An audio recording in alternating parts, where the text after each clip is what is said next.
Hello दोस्तों, स्वागत है आपका Tech Sky Math YouTube channel पर। दोस्तों, इस वीडियो में हम बात करेंगे साइंस चैप्टर 5 विषाणु के बारे में। ठीक है दोस्तों, ये वीडियो आने में थोड़ी लेट हो गई थी, कुछ प्रॉब्लम की वजह से वीडियो हम डाल नहीं पाए। तो चलिए दोस्तों शुरू करते हैं। तो दोस्तों, इस वीडियो में हम क्या पढ़ेंगे? विषाणु के बारे में। विषाणु के बारे में जिन्हें क्या बोलते हैं? वायरस कहा जाता है। ठीक है दोस्तों, अब सबसे पहले पॉइंट उठता है कि विषाणु है, जो वायरस है, उसकी खोज किसने की थी? तो जो विषाणु है उसकी खोज किसने की थी? एक रूस के, यानी रूस देश के वैज्ञानिक थे। उनका नाम क्या था?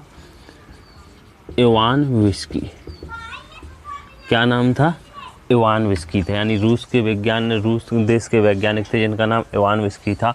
उन्होंने सन 1892 ईस्वी में क्या की थी? विषाणु की खोज की थी। जो वायरस है उसकी खोज की थी। ठीक है दोस्तों, अब कब की थी? यानी वो आलू या पोटैटो के पेज पर, तंबाकू के पेड़ पर एक रोग होता है, मोजेक। क्या होता है? तंबाकू के पेड़ में एक रोग होता है मोजेक। उसके रोग की खोज करते वक्त की थी। ठीक है दोस्तों, जो विषाणु है उसकी खोज किसने की थी? इवानोविस्की नामक वैज्ञानिक थे। उन्होंने 1892 ईस्वी में किसकी की थी? विषाणु की खोज की थी। ठीक है दोस्तों, समझ में आ गया आपका कि विषाणु खोज। इसीलिए इनको क्या कहते हैं? इवानोविस्की को क्या कहते हैं? इवानोविस्की को क्या कहते हैं आपका? विषाणु का जनक। क्या कहा जाता है आपका? विषाणु का जनक कह देते हैं। ठीक है, समझ में आ गया।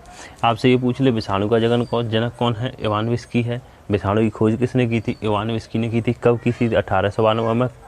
कैसे की थी? यानी तंबाकू के पेड़ पर मोजेक वायरस की खोज करते समय क्या की थी? आपकी विषाणु की खोज हुई थी। ठीक है दोस्तों, अब यहाँ आता है जो लुई पास्चर थे। लुई पास्चर, ठीक है, उन्होंने विषाणु को क्या नाम दिया? जीवित संक्रामक तरल। ठीक है, ध्यान रखना दोस्तों, जो लुई पास्चर है उन्होंने क्या किया था? जीवित संक्रामक तरल नाम किसको दिया था? विषाणुओं को। किसको दिया था? विषाणुओं को। ठीक है, समझ में आ गया आपका। अब लुई पास्चर को क्या बोलते हैं दोस्तों? ध्यान रखना, विषाणु के जनक कौन है? इवानोविस्की। जीवाणु के जनक हैं आपके ठीक है, लुई पास्चर कौन है आपके? सूक्ष्म जीव के जनक कौन है? Louis Pasteur. ध्यान रखना, विषाणु के जनक कौन है? इवानोविस्की। और आपके जो हैं क्या लुई पास्चर है वो सूक्ष्म जीव विज्ञान के जनक हैं। ठीक है दोस्तों, अब आगे बढ़ते हैं। अब इसकी संरचना कैसी होती है? जो है विषाणु है उसकी संरचना कैसी होती है देखते हैं। ठीक है, चलो देखते हैं। तो विषाणु क्या होता है?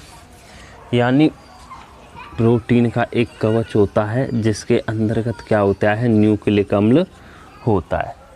ठीक है, तो जो विषाणु है उसकी संरचना कैसी होती है? यानी प्रोटीन के घेरे में न्यूक्लिक अम्ल। ठीक है, एक प्रोटीन का घेरा होता है, उसमें क्या होता है? उसके अंतर्गत इसका आनुवंशिक पदार्थ क्या है? न्यूक्लिक अम्ल भरा होता है। ठीक है दोस्तों, अब आगे बात करते हैं इसके। ठीक है, और जो आपका जो प्रोटीन होती है बहुत सी, यानी जो ऊपर इसके प्रोटीन होती है और अंदर क्या होता है? इसका न्यूक्लिक अम्ल होते हैं। ठीक है, तो इस पूरे जो एक कण होता है विषाणु का, इसे क्या बोल देते हैं? विरियन कहते हैं। यानी प्रोटीन के अंदर, प्रोटीन की थैली के अंदर जो न्यूक्लिक अम्ल भरा होता है, इस पूरे कण को क्या कहते हैं? विरियन कहते हैं। ठीक है, अब जो विषाणु है, विषाणु के अध्ययन को क्या कहा जाता है आपका? तो जो विषाणु होते हैं उनके बारे में पढ़ना किस सब्जेक्ट के अंदर पढ़ा जाता है? वायरोलॉजी। अगर हिंदी में पूछे तो विषाणु विज्ञान हो जाएगा, लेकिन जब भी पूछा जाता है तो नाम किस में पूछा जाता है? आपका इंग्लिश में पूछा जाता है। ठीक है दोस्तों, तो विषाणु के अध्ययन कौन सी विज्ञानी कौन सी शाखा के अंतर्गत किया जाता है? आपका वायरोलॉजी के। ठीक है, समझ में आ गया। ठीक है, अब देखो ये विषाणु होते हैं कितने प्रकार के होते हैं? विषाणु हैं वो, विषाणु आपके ये वायरस हैं 3 प्रकार के होते हैं। होते हैं। ठीक है, पहला होता है आपका पादप विषाणु यानी प्लांट वायरस। ठीक है, जिससे पादपों में रोग होते हैं। ठीक है, अब पादपों में जो वायरस होते हैं, जो उनका आनुवंशिक पदार्थ होता है, न्यूक्लिक अम्ल होता है, वो किसका बना होता है? आरएनए का। किसका बना होता है?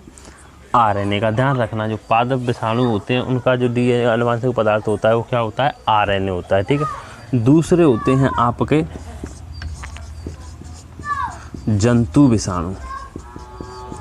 ठीक है, जंतु विषाणु किसके बना होता है? यानी इनमें जो आनुवंशिक पदार्थ होता है वो आरएनए भी होता है तथा डीएनए भी होता है। ठीक है, ये क्या है? जो पादप विषाणु उसमें आरएनए और जंतु विषाणु होता है उसमें आरएनए तथा डीएनए दोनों होते हैं। ठीक है, एक होता है तीसरा बैक्टीरियोफेज। तीसरा क्या होता है विषाणु का प्रकार? बैक्टीरियोफेज। तो इनका जो आनुवंशिक पदार्थ होता है वो क्या होता है? डीएनए। ठीक, डीएनए का बना होता है। पादप विषाणु का जो आनुवंशिक पदार्थ आरएनए, जंतु विषाणु का आरएनए डीएनए, तथा जो बैक्टीरियोफेज विषाणु होते हैं उनका जो आनुवंशिक पदार्थ न्यूक्लिक अम्ल होता है क्या होता है? डीएनए का बना होता है। ठीक है दोस्तों, अब बात करते हैं इनकी जो विषाणु होते हैं, जो जीव विज्ञान है उसकी सबसे सरल रचना है। ठीक है, सबसे सरल संरचना है एक कोशिका की। सबसे सरल रचना कौन सी कोशिका की होती है? यानी विषाणु की कोशिका की।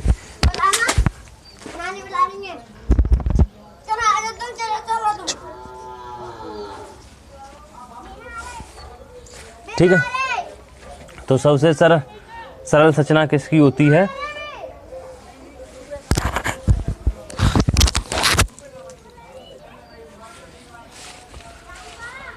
ठीक है दोस्तों, तो जो जितने भी जीव हैं सबसे सरल कोशिका रचना किसकी होती है?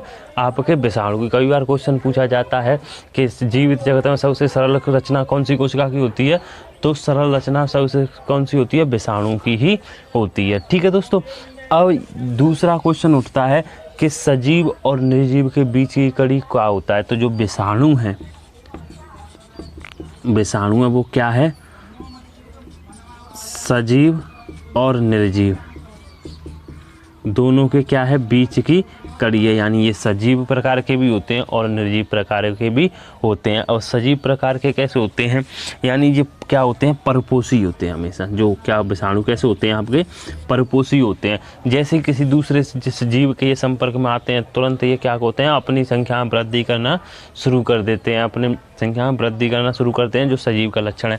और निर्जीव का क्या है? इन्हें बोतलों में भरकर लंबे समय तक एकत्रित किया जा सकता है, ये मरते नहीं है। तो ये क्या है? इनमें निर्जीव का लक्षण है, इसलिए इसे क्या माना जाता है? सजीव और निर्जीव के बीच की कड़ी माना जाता है। ठीक है दोस्तों, समझ में आ गया आपके? अब आगे पढ़ते हैं। ठीक है, तो विषाणुओं से कुछ पादपों में रोग होते हैं, कुछ जंतुओं में रोग होते हैं। तो मोस्टली कुछ रोग जो मेन रोग हैं हम यहाँ बता देंगे। उसके बाद जो मानव रोग चैप्टर होगा उसमें आपको, या पादप रोग चैप्टर होगा उन सब में टोटली पढ़ा देंगे। ठीक है दोस्तों, तो जो रोग होते हैं इनसे कुछ वो बताते हैं हम आपको। तो पादपों में आपने देखा होगा कि पादप रोग कौन कौन से हैं मोस्टली जो पूछे जाएंगे ग्रुप डी के लिए आपके। एक तो होता है पोटैटो